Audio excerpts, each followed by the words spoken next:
So there's a question with that, who is our neighbor? Sino bang neighbor natin talaga?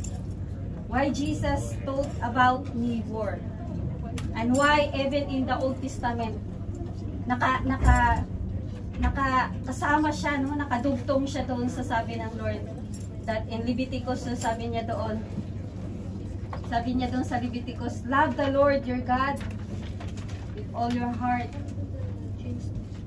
all your mind, soul, and love yourself as you love your neighbor.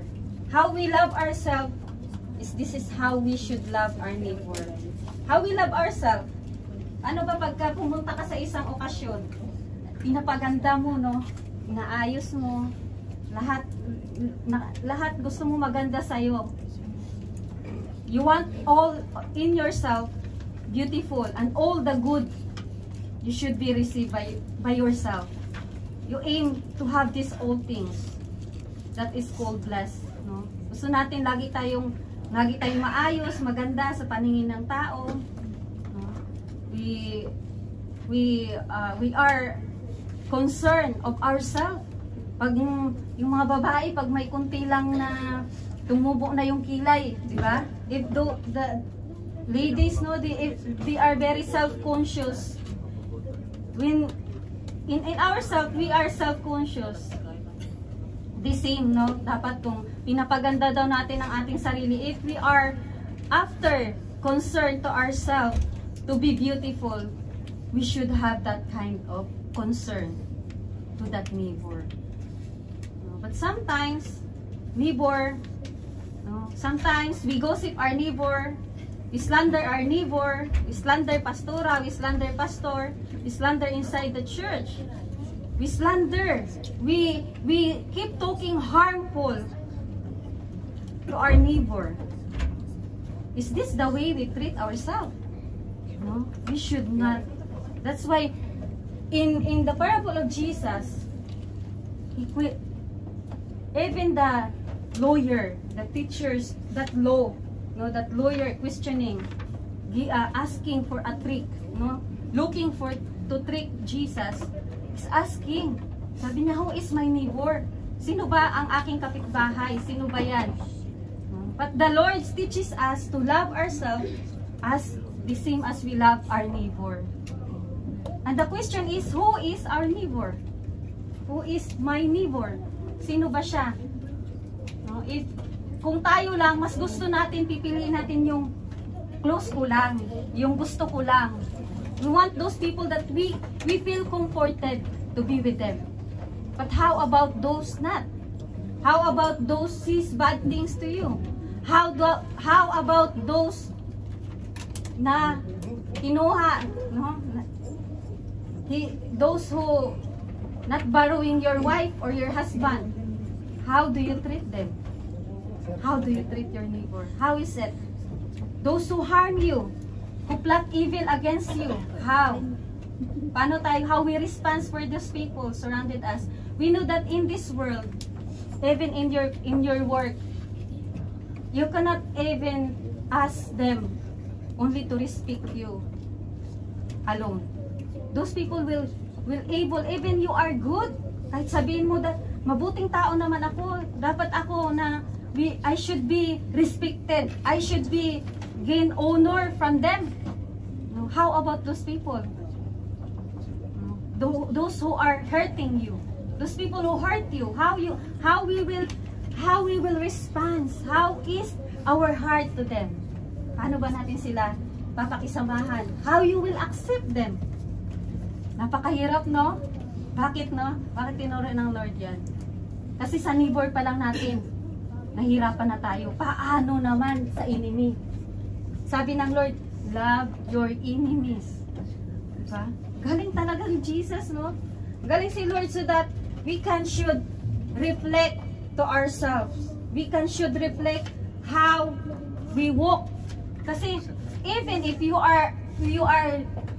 hindi ka religyoso, you are not religious, you are not traditional kind of people, you can able to treat good to everyone. Because that is called moral or character or right behavior. Tamang behavior.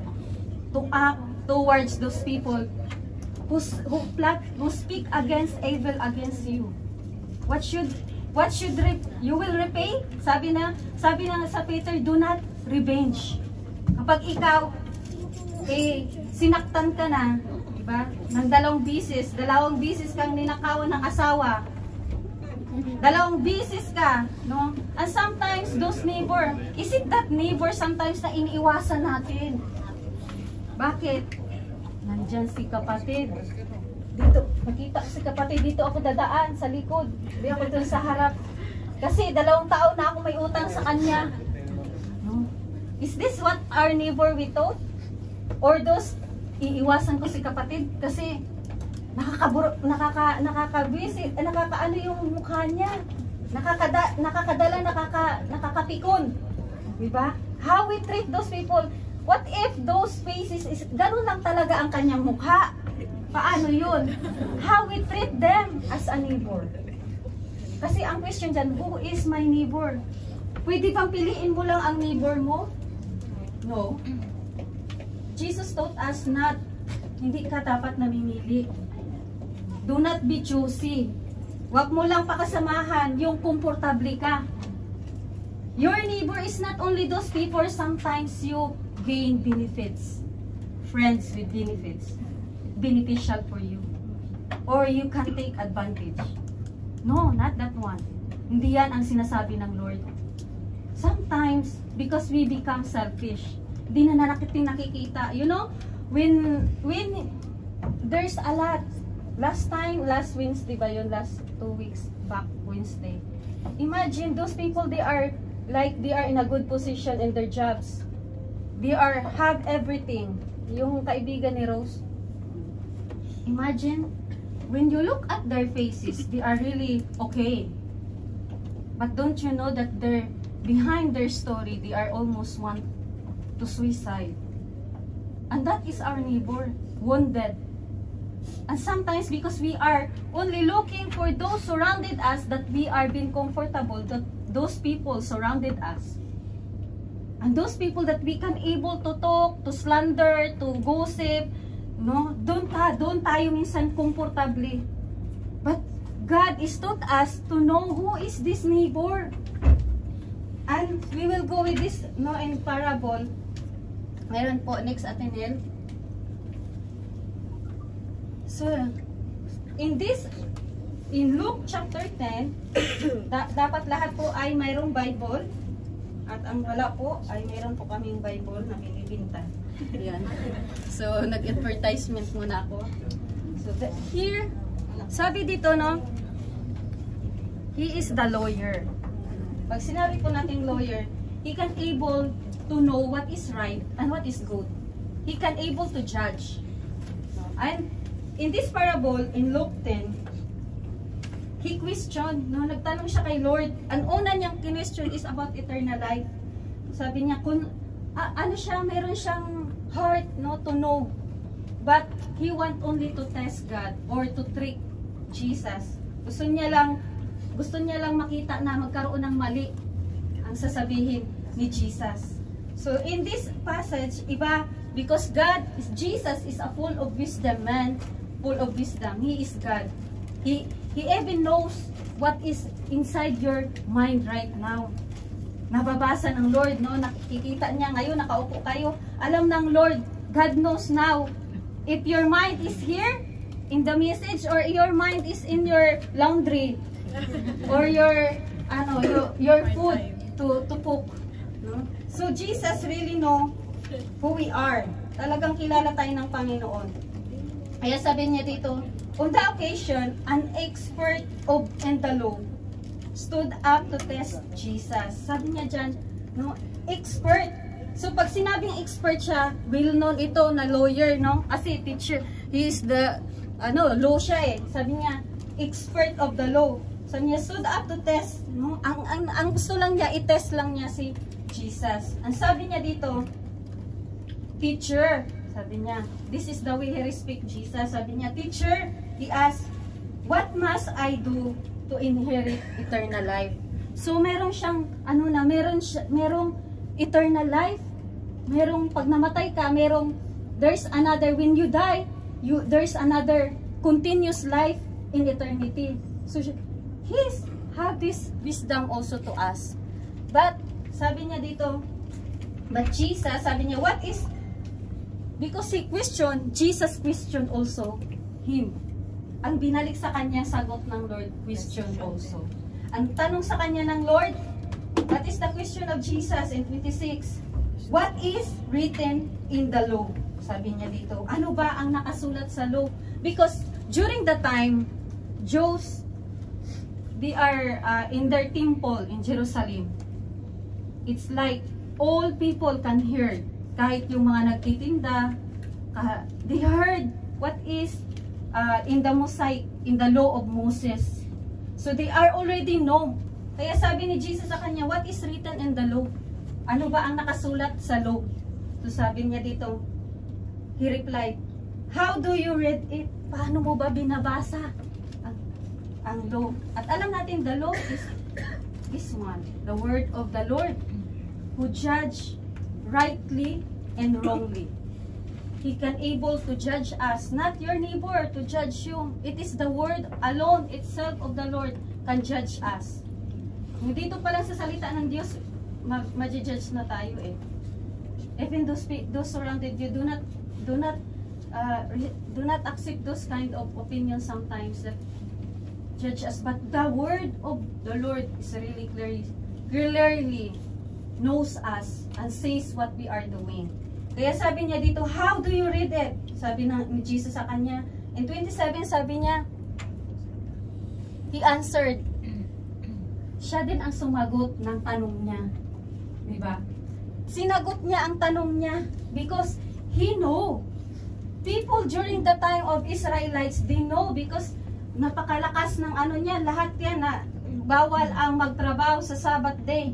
So lahat sila nakakarinig at paulit-ulit, even now, paulit-ulit, no? It's keep repeating the word of the Lord to preach, to speak everywhere, social media, YouTube, dito sa preaching everywhere.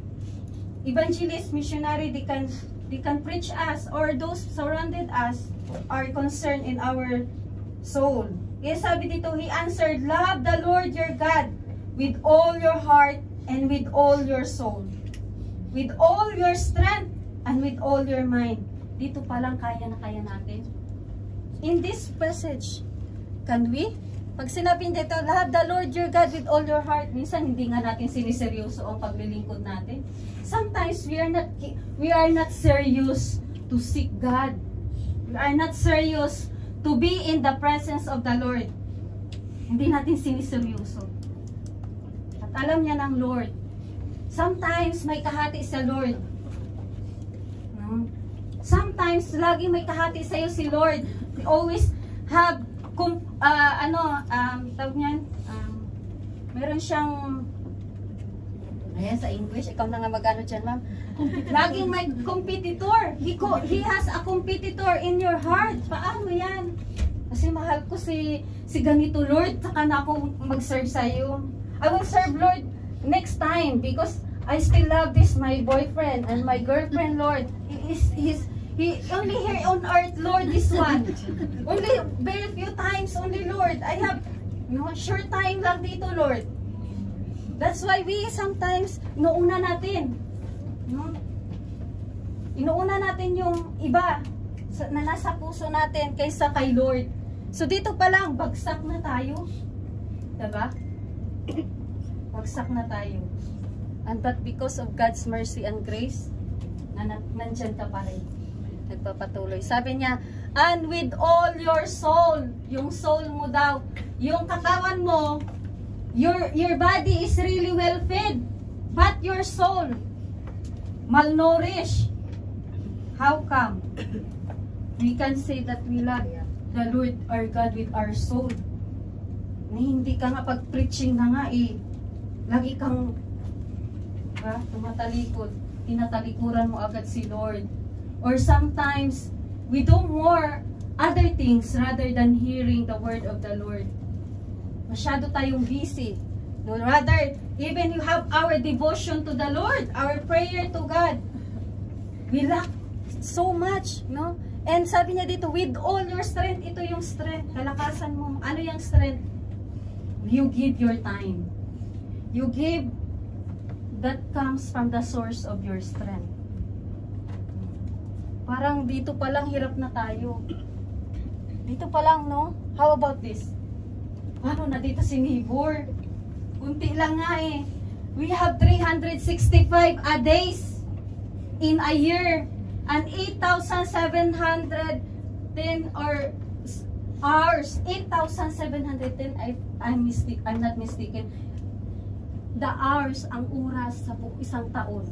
Hindi mo kayang patawarin si neighbor. You cannot even forgive your neighbor. Ninakaw lang ang sibuyas.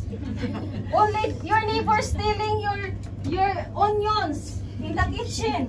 You count. Even the egg in the kitchen, in your fridge, that is, you count, you put numbers 1, 2, 3, 4, 5, 6, 7, 8, 9, 10, and 10, 30. You cannot forgive.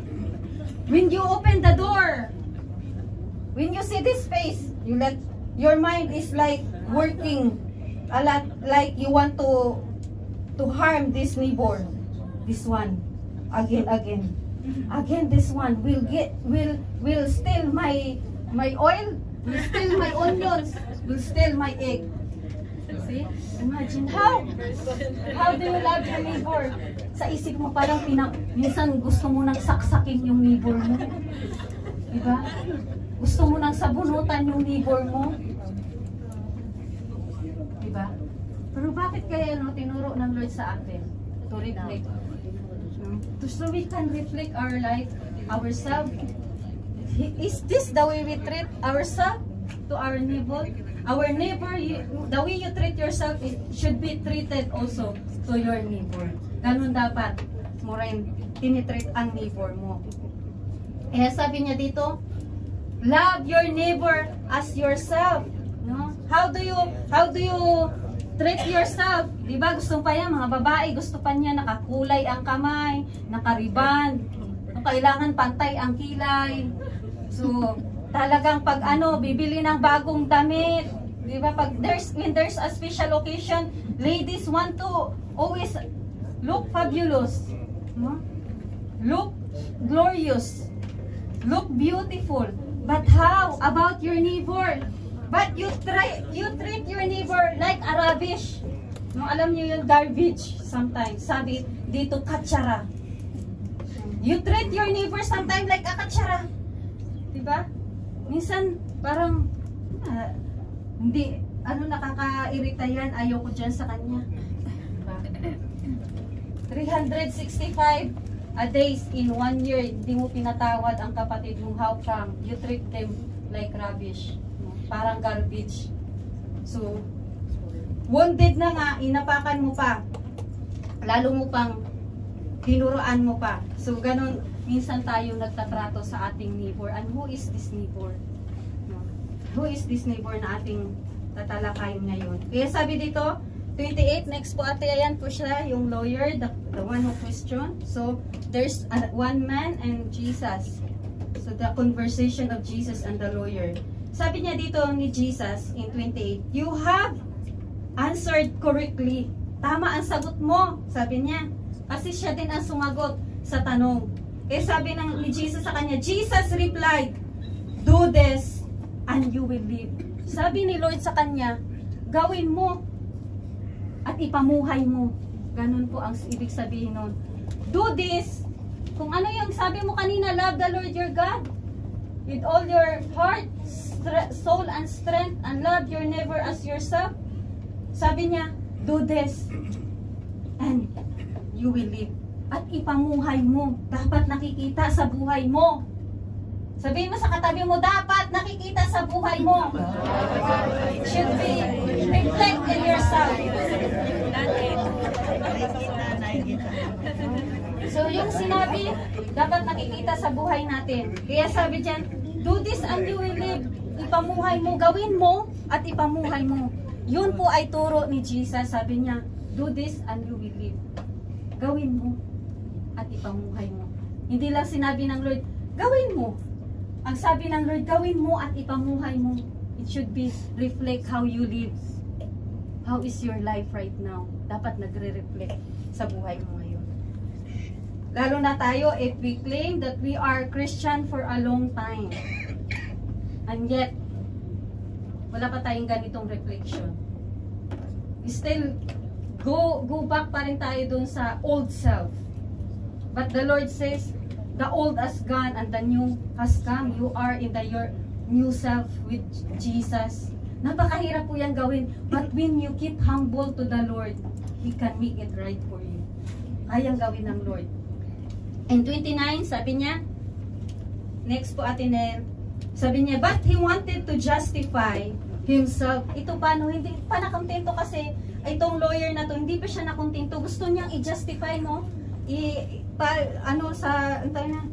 I-ano niya yung sarili niya. Sabi niya, kasi lawyer nga siya. Hindi yan titigil, di ba? Hanggat hindi niya makuha yung tamang ebidensya. Naghahanap siya ng evidence. The lawyer is looking for evidence. Kaya sabi niya, that's why he says here, sabi niya, but he wanted to justify himself. So he asked Jesus, and who is my neighbor?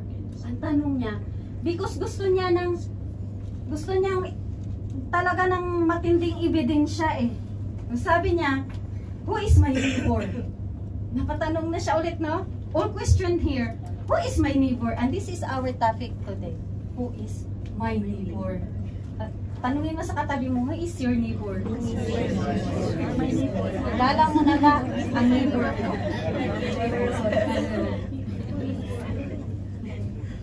Sabi niya dito, who is my neighbor? In 30, sabi, in reply, Jesus said, nag-storytelling si Jesus. No? There's a story behind of those who is my neighbor. And that story, it was the reply of Jesus. And sabi niya dito, a man was going down from Jerusalem. Itong man na to, in this the Jews, pag sinabi mo, he came from Jerusalem, he came from worshiping God. Doon siya nag-worship. Kasi sa Jerusalem, doon nag-worship ang mga Jews, Palestine, and some other relative surrounded neighborhood on that area. Kasi nakapunta po ako ng Jordan, and I see when you go to Dead Sea, you can see what is the borders in every Palestine and some other area of the places surrounded them in Israel. And then in Jerusalem, diyan po sila nagsumasamba. They worship God, their God. And that is the Jew. Sabi niya dito ni Jesus, a man was going down from Jerusalem to Jericho. Going to Jericho.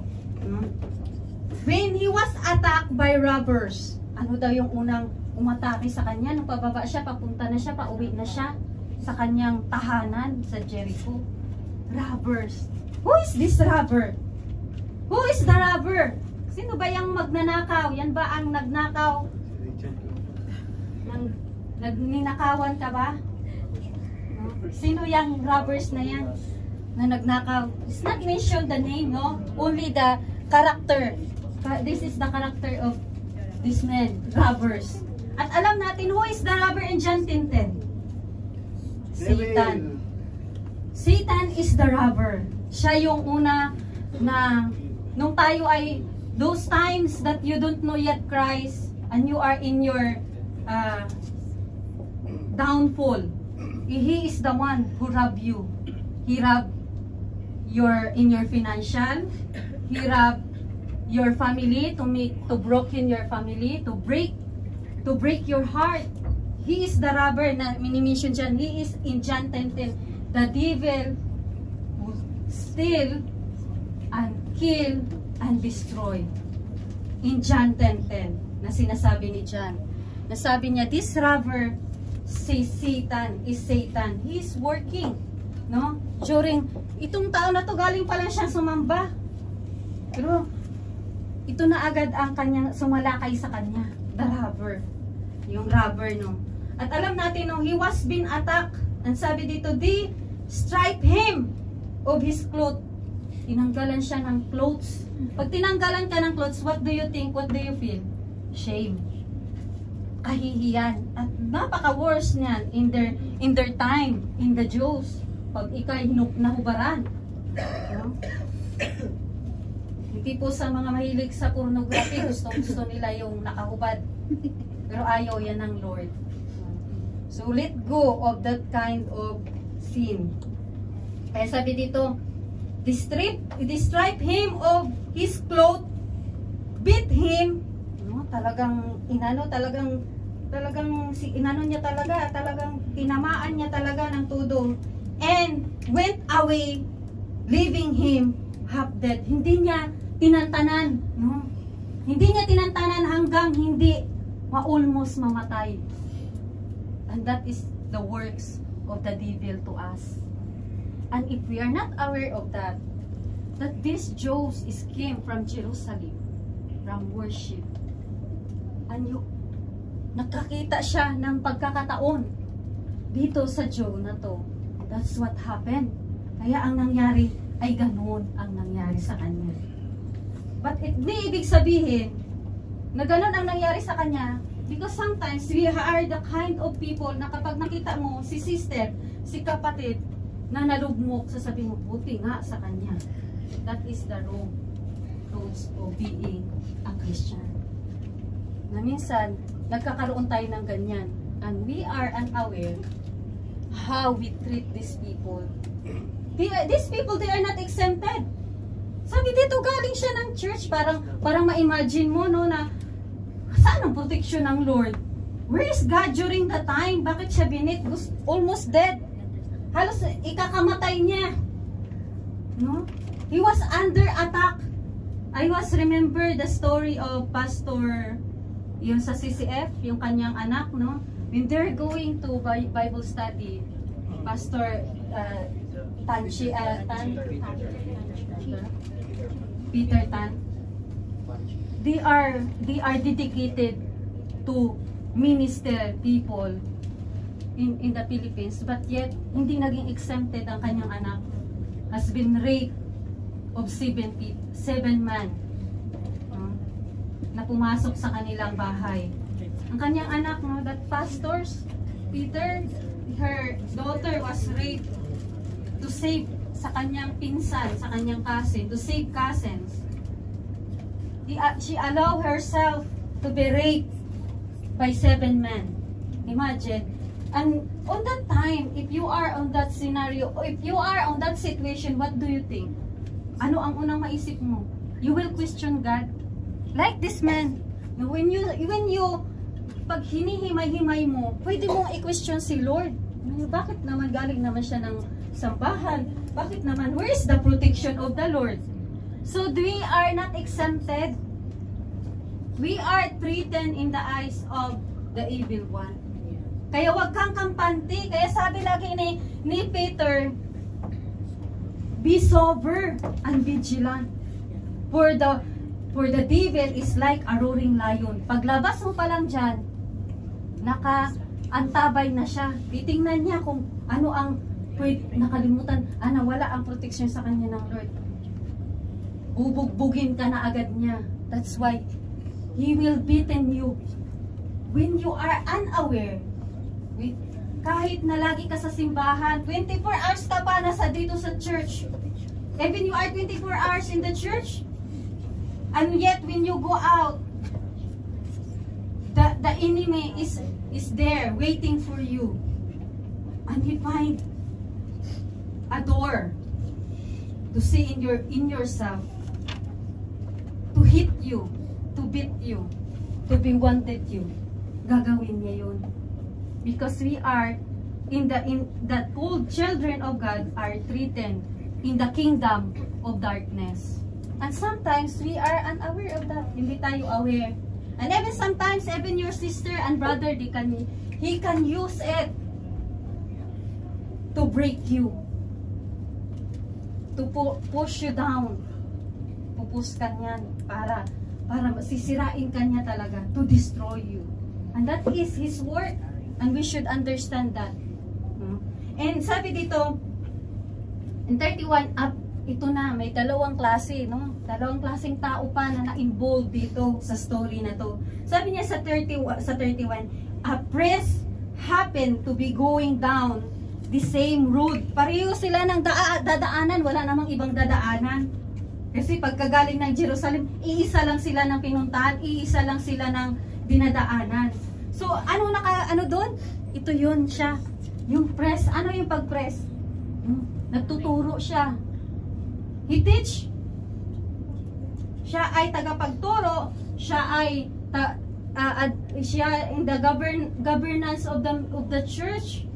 No? But how is it happen? Sabi dito, a priest happened to be going down the same road. And when he saw the man, nung nakita niya ang tao, sabi niya, he passed. Ito ay kapariho niya rin yan. Yung Jew na yun is the same. They are like Filipino to Filipino. They are in the same nationality. Ang sabi dito, he passed by on the other side. Umiwas. Ito ba yung mga moment natin sometimes pag nakita natin, hindi ko kasi gusto yung tao na yan. Iiwasan ko yan. Diba? You avoid. You avoid. Kasi that man beaten, wounded, almost dead. They need someone to save his life. But yet, alam mo nang lugmok na si kapatid. No? Wasak na si kapatid. Your brother and sister already wounded so much. Dahil wounded na siya. Ayaw mo mag-interfere in his life, in her life. Ayaw mo mag-interfere sa problema niya. Ayaw ko dyan makisali sa problema niya. May problema nga rin ako eh. Diba? Iiwasan, you will avoid those people that are need help. Don't want to interfere their problem. You don't want to interfere in their situation. Because you only care for yourself. So I don't care. Gano'n na lang. I don't care. Bahala siya sa buhay niya. Kaya sabi niya dito, di ba? Very clear, sabi niya, he passed by on the other side. Sa ibang daan siya. No? Kahit siguro hirap na siya doon sa kabilang daan. Basta maiwasan niya lang ang kanyang nakita na nangailangan ng tulong. And who's that man? Press. But his mind is only religious. And that is not good. You are only religious. Kapag nagkakaroon tayo ng ganong, if we have this kind of character, that press, it doesn't mean that he's really good in the Word of God, but yet his actions is not speak to the Word. Ang tawag dyan, relihiyoso lang. So ayaw ng Lord ng mga relihiyoso lang, because this is what they do. Kasi pag relihiyoso ka lang, you just follow because nakasulat dyan, to show to the people that you are holy, you are clean, you are look nice to the eyes of those people. But that people are hypocrites. They are doing religious and tradition. So ayaw ng Lord niyan. Sabi niya dito, so to a Levite, ito pa, isa pa, worker ng church. Patay tayo, workers ng church. Sabi dito, Levite. Who is the Levite? The Levite is, during the time of Old Testament, is another person who served in the temple. Nagsiserve. Pero hindi ko sinasabi yan para mag-isip kayo dyan sa mga kapatid nyo, ha? That is in the Bible. That God wants us to understand why it's happened like that. Kaya sabi dito, he is the person that served in the temple, these Levites, no? That is, they are called, sila yan yung mga tumutugtog, mga nag-a-usher, sila yung mga helper in the church. Deacons, yan. Sabi dito, so to a Levite, when he came to the place and saw him pass by on the other side, ang ginawa ng priest is ganun din ang ginawa ni Levites. No? Kaya dapat kami nag-i-example. Kung ano yung ginagawa namin, kung mabuti sa tingin mo ang kanyang pananampalataya, sabi ni Paul, tularan mo lang ang kanyang maayos na pananampalataya. How? He served God. Yun ang tularan mo. Huwag mong tularan ang hindi maganda. Pero itong Levites, ginawa niya, tinularan niya rin ang ginawa. No? Pagkapareho lang sila, iniwasan niya rin. Kasi minsan ganyan tayo eh. Pag ayaw ko sa kanya, dapat friendship ha, trupa-trupa tayo. Sa church, walang trupa-trupa, excuse me? Walang trupa-trupa sa church. Dapat yun. Walang trupa-trupa. Kasi maraming wounded people that you have to save. Kaya ang nangyari ganyan, dahil hindi ko yan bati. Kaya hindi rin tayo bati dyan sa kanya. Ayaw ko dyan sa kanya. Ganito siya. Huwag ka rin din dyan. Diba? And this what reflection? That Levites working, serving in the temple.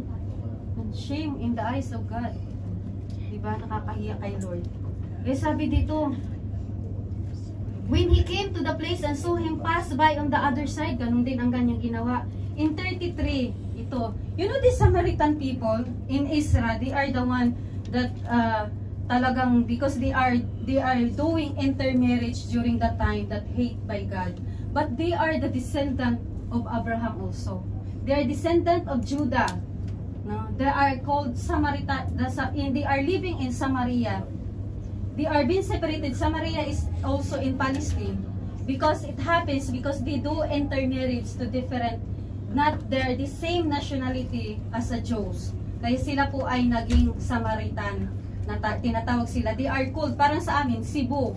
Mga Cebuano. Diba? But our talagang ano natin, origin is Tagalog. But since we have different dialect, no, like Cebuano, nag-asawa ng Amerikano, so that is called intermarriage. And that's why, because of their tradition and their religious, they are not allowing to have that kind of marriage during that time in the Old Testament. Kaya ang tawag sa kanila, Samaritan. No, they are called Cebuana or Bisaya, Cebuana kasi taga Cebu. Samaritan, it is came from Samaria. They are living in Samaria because they are being exiled. Na-exile sila. So, sabi dito, but a Samaritan, as he traveled, came where the man was. At you know, these Samaritan people, they are not allowed to go in the Jerusalem para mag-worship. They are not allowed. They are considered as unclean people. Impure. Hindi sila pure. Kasi nag-intermarriage sila. Because during the Old Testament, ayaw na in their law is not allowed. And also God doesn't not allow that one in the Old Testament. But because this time, no, hindi naman natin talaga mapigilan, ang iba talagang dito intermarriage. But when in eyes of God, they don't like it. Ayaw ng Lord noon. But this, kaya na tinawag silang Samaritan. Hindi sila nakakatungtong because they are called unholy people. Diba? Imagine, ganun sila katindi in tradition. Kapag, if you are doing intermarriage, you are considered unholy. Na wala ka ng karapatan maging banal. So kaya, that's why Jesus came. But the Lord have this story so that we know who is our neighbor. Kaya sabi niya dito, but a Samaritan, no? They know God, but they cannot able to go to worship a true God. Kaya makikita niyo po yung Samaritan woman, no, na naghanap ng maraming pag-ibig. Kaya sabi niya, he went to him and bandaged. Sabi niya dito, the Samaritan as he traveled came where the man was, and he saw him, he took pity on him. Ano naramdaman niya? Nahabag siya. No, naawa siya. No, sabi dito na he took pity, nagkompasyon, no? Nagkaroon siya ng habag. When the Samaritan man, no, nakita niya ang itong almost dead na Jew, nagkaroon siya ng habag. And this is what God want us to have to our neighbor. Gusto ng Lord magkaroon tayo ng ganitong character, habag sa ating kapwa. Kaya sabi niya dito, sa 34, he went to him. Pinuntahan niya yung taong yun. Yan yung talagang binugbog ng maigi at almost mamatay na. Sabi niya, he went to him. At ano ang ginawa niya? Binandahin niya, bandage. He put bandage. Ano yung mga dami niyang sugatan. Ang taong to ay sugatan. No? This man is wounded, hurt, pain. No? And we are like that. Before we know God, we know Jesus, we are wounded. Those who are broken, people that are broken lives, broken marriage, broken heart, lahat na yan, wounded, pain, no, they have a family that yung family nila hindi maganda, no, it will cause wound. They have misunderstanding, may mga brokenness sa buhay, wounded, depressed, no, oppressed. These people is like that. Wala na siya, lose hope. Parang nawala na siya ng pag-asa. Ikaw kaya, dalawa nang dumaan sa'yo, sa tingin mo, ano na lang kaya ang maramdaman mo nun? Sa tingin ko, nakikita niya yon, no? He see that people na umiwas sa kanya. And what do you feel? Ikaw na sugatan na at iniwasan ka pa. Ang sakit, no? So painful. When you saw the same Joes, no, kababayan mo minsan, crab mentality. This kababayan minsan. Instead of when they see that you are increasing some position in the work, sometimes they drag you down. This kind of mindset is crab mentality. They are at napakasakit yun sa tao na yun. No? Masakit ang kanyang naramdaman. Kababayan niya, naglilingkod, niwasan siya na nangangailangan ng tulong. Kailangan niya lang, no, anuhan yung sugat niya. Mapagaling, mabandage ang kanyang sugat. See, look to this Samaritan man. Hindi niya binigyan ng pera. Sige, pumunta ka ng hospital. Diba? Kasi during the time, wala pa namang telephone, no? Wala pang cellphone. Di katulad ngayon, call a friend na lang. Kahit na mga 24 hours yan nakikipag-chismisan. Diba? On the call. Gano'n na lang. Call a friend. But those time, they don't have any phone. They don't any source para magdala sa kanila sa hospital. And but this Samaritan man, anong ginawa niya? Dinandahin niya ang kanyang sugat. No? Nagkaroon siya ng habag. Ganun dapat tayo mahabag sa ating kapwa. Grabe yung habag niya. Kaya sabi dito, his wound, bandage his wound. Anong ginawa? Pouring on oil. Bakit oil? Why Jesus represent the oil? Because the oil is representing as a cleansing. Nilinis niya. No? Pag binugbog yung isang tao, tingnan mo, pag pumunta po kayo ng surround Israel, Jordan, yan, papunta na yan, magkadugtong lang yan, mga borders lang yan. Mga bato. Puro bato ang bahay doon, mga nasa bato, batukan. Doon nila binibuild. And surely, this man is yung kanyang mga sugat na puno na ng mga bato, ng mga kung ano-anong mga dumi sa kanyang mga sugat. Kaya ang ginawa ng Samaritan man, he poured out olive oil. That olive oil representing during the time of the Old Testament symbolize to sprinkle, no, to sprinkle in the temple of God or in the sacrificial, yung mga inahain para lalo siyang bumango yung mga hain.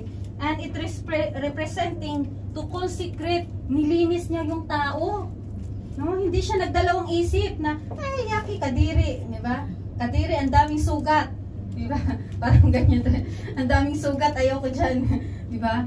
Hindi siya nag-inarte. Itong Samaritan man, ang ginawa niya, nilinis niya. Nilinis niya. Kasi, during the time, bakit iniwasan ng Pariseo at ng the Levites, why they are avoid this Jew that is wounded? Because they are considered as unclean. Unclean na po yan. Because they are only understand religious. Religious ang kanilang naintindihan. Kaya they don't initiate. No? Wala silang initiative. Almost malapit na po ako. So, ginawa niya olive and wine. And the wine is representing our fulfillment, or di ba minsan pag nagsasaya tayo, we use wine, merring victory. So that is our fulfillment. So to restore, or sometimes to restore in Luke, to restore broken wound, no? Ang ginagawa ko dati minsan sa mga old days, binubuhusan di ba ng alak yung mga sugat para gumaling agad. So that's what they are doing. That Samaritan man doing. Ganyan ang ginawa niya. Nagkaroon siya ng initiative na nag-act into that compassion. Hindi lang sabi niya, ay kawawa naman siya. Hindi niya lang sinabi. Ang ginawa niya, he act on that compassion. Nakita na isa pamuhay niya. And that's what Jesus told to that lawyer. Sabi niya, do that and live. Gawin mo at isa pamuhay mo. At ganun ang ginawa ng Samaritan man. And sabi dito, and he put the man on his own donkey, brought him into an inn. Hindi pa siya nakuntinto na kanyang nilinis at kanyang ginamot ang kanyang sugat. Ang ginawa niya pa, dinala niya, no? Ni-ride on niya into donkey and bring an inn, hotel. No? Kaya mo bang gawin yan? Hindi nga, pag minsan may mga runaway, no? Doon tayo sa church, sa faith house, nag-aampon doon, no? Lagi si pastor. Doon tayo kay pastor, tumakbo kayo. Cannot able to allow some stranger to let them in your house. Diba? Bakit, no? Dinala niya pa daw sa inn. Pag sinabi mong inn, motel or hotel, comfortable place. No, dinalhan niya pa. Dinala niya yung tao na yun. Imagine this Samaritan man. At sabi niya dito, and took care. Hindi pa, inalagaan niya pa. Kaya mo bang alagaan si sister? No? Kami marami na kayong mga experience. Kahit yung mga dinideliverance namin. Diba? Minsan umiiwas tayo, parang ang dumi-dumi naman ito ni sister. Diba? But this man initiate with that compassion to live that, what he feel compassion to that man. No? At sabi dito, the next day, he took out 2 denarii. Nagbigay. May giving pa si Samaritan man. Ganun niyang inalagaan ang taong yun. At sabi niya, hindi kuripot si Samaritan man. Hindi siya kuripot. Bakit? Binalikan niya pa. Hindi niya na lang hinayaan doon. But binalikan niya. Sabi, at nag-ano siya ng dinari, sabi niya, and give them to the innkeeper. Look after him. He said, and when I return, I will reimburse you for any extra expense you may have. Which of these 3 do you... Sabi ng Lord, question niya, binalik niya sa lawyer, sabi niya, which of these 3 do you think was a neighbor to a man who fell into the hands of robbers? Then the expert in the law replied, the one who had mercy on him. And Jesus told him, go and do likewise. 2 beses, sinabi ng Lord, no? Sino daw? So, in this passage, sino ka ngayon? How do you reflect yourself? Are you those, maybe you are also those people that are wounded, that you need a help? Or you are the Pharisee that avoid to help? Or you are the Levites that avoid to help? Or are you the Samaritan man right now?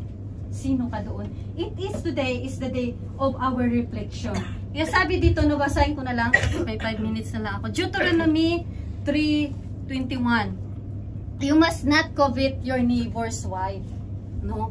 Huwag mong kunin ang hindi sa'yo. Sabihin mo sa katabi mo, huwag mong kunin ang asawa ng iba. Huwag mong kuhaan. Sabi niyo, you must not covet your neighbor's house. Maging, no, huwag mong kunin ang bahay at lupa na hindi sa'yo. No, kasama yung mga resources, male or female servant, ox, and donkey, or anything else that belongs to your neighbor. Huwag mong kunin ang hindi para sa'yo. Huwag mong kunin ang para kay Lord. Huwag mong pagnakawan si Lord. Sabi niya, don't plot harm against your neighbor, for those who live nearby trust you. Yung nakakita sa'yo, kung na-surrounded you, they are trusting you. But when you plot against your neighbor, do you think they will trust you? Katiwa-tiwala ka. Hindi na mapagkatiwalaan ang mukha mo. So you will have mawala ang tiwala sa iyo. Kaya sabi dito sa in Proverbs, if you can help your neighbor now, don't say come back tomorrow and then I'll help you. Kung kaya mong tumulong ngayon, tulad ng ginawa ng Samaritan man, hindi mo na siya, hindi katulad na diyan ka lang, magtatawag ako ng mga those men don't need that money. Like, exactly, money talaga. They are wounded. No? Kailangan nila ng tagagamot. No? And next po, ate, next. Sabi niya, a new commandment I give you, love one another as I have loved you. So you must love one another. So you must love one another. Huwag kang choosy. No? How much more? No? Kahit even different nationality, do not be choosy. You can love them. Whatever their races, whatever, how kung paano sila lumaki, what is their, kung saan sila nanggaling. So, sabi niya dito, Colossians 1:4, for we have heard of your faith in Christ Jesus, and this is the encouragement. Your love for all God's people, nalalaman ni Lord, which come from your confident hope of what God has reserved for you in heaven.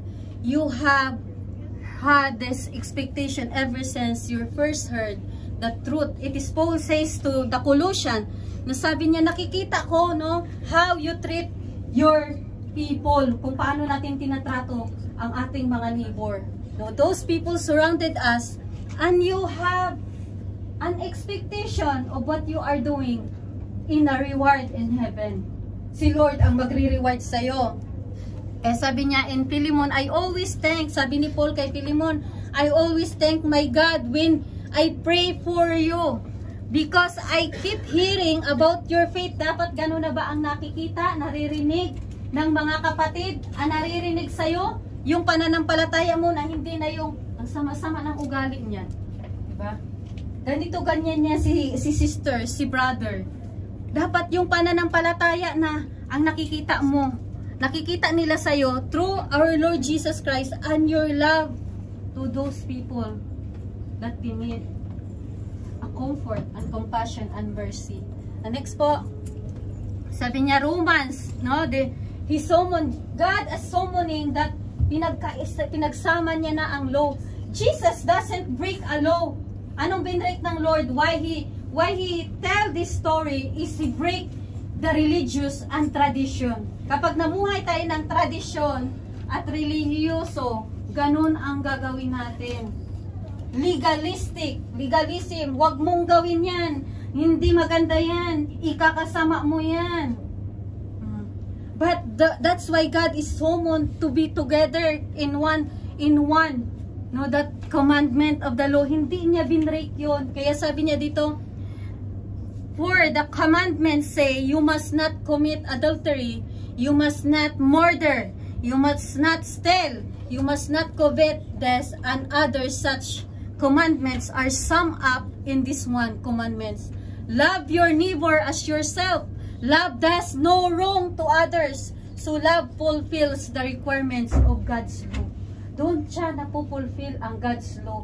When God is summoned in one, that law, no, yung sinabi kanina. Eh sabi dito sa James, yes indeed it is good when you obey the royal law as found in the scripture. Love your neighbor as yourself. Kasama siya sa law ng Lord. Hindi yun binibreak ng Lord. God doesn't break that law, but He summoned the same together of how we love God. We should act in love with God. Baka sa nguso ka lang nagsasabi kay Lord, Lord, mahal kita. But your actions is deniable. Nadi-deny naman sa ginagawa natin. Kaya sabi dito, since God chose you to be the holy people, He loves you, and you must clothe yourself with tender heart, mercy. Mayroon kang awa sa kapwa, kindness, humility, gentleness, that is the fruit of the Holy Spirit, and patience. Make allowance ito. Make allowance. Magkaroon ka ng allowance daw sa iyong kapatid. Kaya sabi ni Peter, di ba? Lord, Rabbi, how many times I will forgive my brother and sister? Ang sagot ng Lord sa kanya, 7 times po ba? 7 pieces ba? Sabi ng Lord sa kanya, no. 70 times 7. Ilan yun sa isang araw? Hindi nga. Dekada na, lumipas, di mo pa napatawad yung kapatid mo. It's decade. You don't even release forgiveness to someone who hurts you. How come? No, paano natin nagagawa yan? That we can show allowance to others. Diba? Others' fault and forgive anyone who offends you. Maging daw yun sa nag-o-offend sa'yo. Dito pa lang, minsan bagsak ka na. Paano na yung mga nakikita mong gumagawa ng adultery, ng immorality? Those murderer, paano ka magpapatawad? Paano ka magbibigay ng allowance sa kanila? Dito pa lang, na-offend ka lang sa sinabi ni sister. Sister, yung kilay mo, at ganyan. Ang kabila, brown, ang kabila, itim. Nasaktan ka na agad. Hindi ka na nag-church. Huh? You stop going to church because your sister is offended you with offended word. Kaya sabi dito, di ba? You remember the Lord's forgive you. Ito nakakalimutan natin na pinatawad tayo ng Lord. So you must forgive others. This is how we treat our neighbor. No? Bigyan mo ng allowance, wag mo naman masyadong dibdibin. Kung mukha niya talaga, mukha talagang ampalaya. Bigyan mo ng allowance those who offend you. And sabi dito, no people, the Lord has told you what is good, and this is what the requires of you to do what is right, and to love mercy, and to walk humbly. Ito yung final answer ng Lord. Dapat, when we do this and live it, mayroon tayong ganito. Sabi niya, no, people, the Lord has told you what is good and what is the requires of you to do. And what is right is to love mercy and to walk humbly with your God. Dapat ganun na tayong namumuhay. So, glory to God. So, yung habag, no? Kailangan magkaroon tayo ng habag sa ating mga kapatid. Dito pa lang sa loob, nahirapan ka ng mahalin ang kapatid mo, hindi ka mahal-mahal. Paano mo mahalin ngayon yung sa labas? Pag nakilala ka nila, in the first time, ma-approach mo sila na magsimba. Ma-approach mo sila to come with you. Paano naman pag when they know that your reputation, how your behavior, how your character, how you treat others? Do you think these people believe us? Hindi yan maniniwala. Yung kapatid, sabi nga nandyan, kapatid mo nga, nakikita mo, hindi mo nga mapatawad, hindi mo nga mabigyan ng allowance, na-offend ka lang. Not money allowance.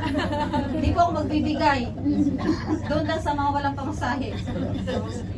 So, that allowance, ibig sabihin, measure, no? Ang bigyan mo ng, ang PC mo, habaan mo pa sa kapatid mo, yung pasensya mo.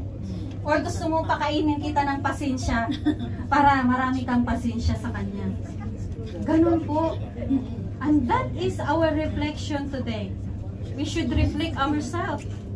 And sometimes, in our family, na matagal na panahon, inuungkat pa natin.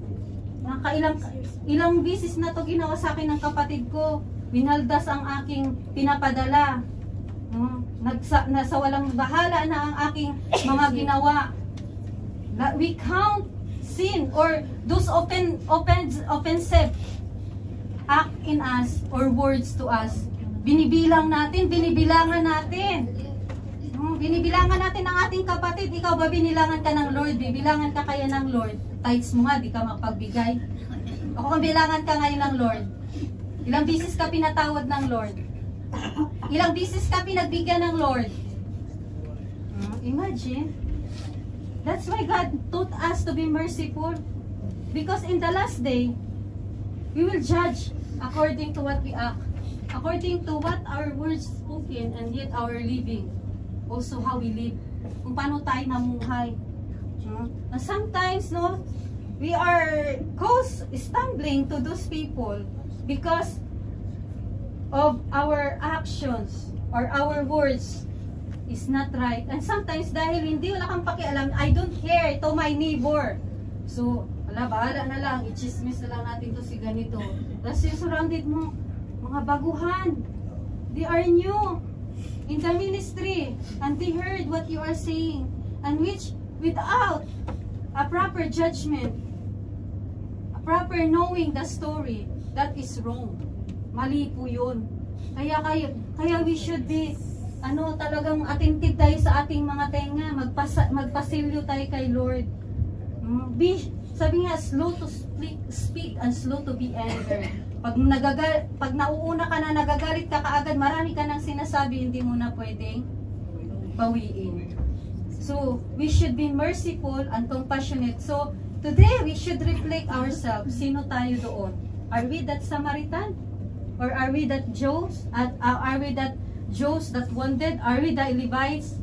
Are we that lawyer who only questioning God? Always question God. Always question the works of the Lord. Always question surrounded you. Dami mong tanong. No, sisira ka o sisira. Puro si na lang. So we should reflect. Today is a reflection to ourselves. Kung sino tayo kay Lord in the eyes of God. And kahit kami hindi namin, we don't know you, but God knows you. He knows what you are doing. No? Minsan lang tayo nagkakasama, but the Lord knows. Kahit paglabas mo dito, alam ng Lord kung sino ka. Diba? Sino ka? Ano ang pagkataong God only knows, and no one can judge anyone. Only God, the Word of God itself, when you read it, will judge directly to you. No? Direct to me, direct to you, direct to us. So glory to God. Palakpakan po natin si Lord.